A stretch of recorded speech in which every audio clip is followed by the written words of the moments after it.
I am Rao इसरार और आज हमने अपने C++ की जो लेक्चर सीरीज़ है उसमें देखना है कि सोर्स कोड और ऑब्जेक्ट कोड में क्या डिफरेंस है, what is source code and what is object code. अच्छा, इससे पहले व्यूअर्स के मैसेजेस मैं रिसीव कर रहा हूँ, उसके अंदर पहले तो वो ये कह रहे हैं कि आप ना मीडियम अगर इंग्लिश कर लें तो ज़्यादा बेहतर है। अच्छा, मैं बताना चाहता हूँ कि मैं जो उर्दू मैंने जो चूज़ की है फॉर लेक्चर्स, इसका मकसद ये है कि आपको नॉलेज डिलीवर करना इन ईजी मैनर।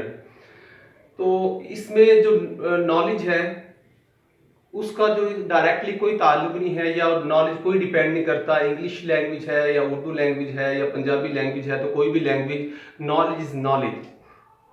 सेकेंडली ये कि कुछ व्यूअर्स कह रहे हैं कि आप दो लैंग्वेजेस को पैरेलल लेके चलें, सी और वेब डेवलपमेंट को। तो ये मैं बात क्लियर कर दूं कि जितनी प्रोग्रामिंग लैंग्वेजेस हैं इन तमाम का सिंटैक्स डिफरेंट है, लेकिन जो उनके जो लॉजिक है तमाम की सेम है। हम मुख्तलिफ चीज़ें देखेंगे इसके अंदर, लूप्स को डिस्कस करेंगे और उसके अलावा हम अरेज को देखेंगे, फंक्शंस को देखेंगे, कुछ डिसीजन कंस्ट्रक्ट देखेंगे। वो तमाम लैंग्वेज पे एप्लीकेबल वो तमाम चीज़ें हैं इसमें।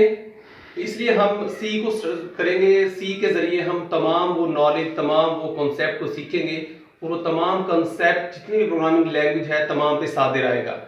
अच्छा, आज का जो टॉपिक है, आज हमने देखना है कि सोर्स कोड और ऑब्जेक्ट कोड में क्या डिफरेंस है। तो हमने पढ़ा है अपने लेक्चर्स में कि हाई लेवल और लो लेवल लैंग्वेज के बारे में पढ़ा है। हाई लेवल लैंग्वेज के अंदर जो भी कोड लिखा जाता है, this code is called the source code. Like हमने एक फाइल बनाई है, सपोज के हाई लेवल लैंग्वेज में C++ में हमने एक प्रोग्राम लिखा है। तो ये जो प्रोग्राम है, जितनी भी आपने कोड लिखा है फाइल के अंदर, दिस सपोज के it's name is a proc.cpp। और जो हाई लेवल लैंग्वेज आपने कोड लिखा है, this is called the source code. और सोर्स कोड जो है ये डायरेक्टली अंडरस्टैंडेबल नहीं होता, मशीन डायरेक्टली इसको अंडरस्टैंड नहीं कर सकती। बहरहाल हमें हर सूरत इस कोड को जो हाई लेवल लैंग्वेज में आपने लिखा है इसको चेंज करना पड़ेगा इनटू मशीन रीडेबल फॉर्म और द लो लेवल लैंग्वेज, और उसे हम कहेंगे कि this is a object code. तो यहाँ पे अगर आप प्रोग्राम लिखे अपना, इसके अंदर आपने अपना प्रोग्राम लिखा है, तमाम वो इंस्ट्रक्शंस लिखी हैं इन C++ and this is called the source code. अब C++ भी हो सकता है, सी लैंग्वेज भी हो सकती है, किसी भी लैंग्वेज में जो आपने हाई लेवल लैंग्वेज में कोड लिखेंगे, this code is called the source code. उसके बाद जब आप इस कोड को किसी ट्रांसलेटर से गुजारेंगे, like here is a compiler, तो कंपाइलर से गुजरने के बाद जो एक कोड है एक मशीन रीडेबल फॉर्म में आ जाएगा, और इस मशीन रीडेबल फॉर्म को कहा जाएगा object code. It is a source code और सोर्स प्रोग्राम। और जब ये कंपाइलर से गुजरेगा आपका सोर्स कोड, तो ये बन जाएगा ऑब्जेक्ट कोड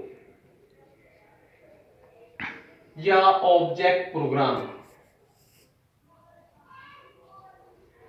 जो ये ऑब्जेक्ट प्रोग्राम है, it is in machine readable form और इन लो लेवल लैंग्वेज, और it is understandable by the computer directly because it is in low level language. और इसका नाम जो होगा वो .obj एक्सटेंशन होगी। इसकी जो सोर्स कोड है इसकी एक्सटेंशन अगर सी में बनाएंगे तो .c एक्सटेंशन होगी, अगर C++ प्रोग्राम लिखते हैं तो .cpp एक्सटेंशन देंगे।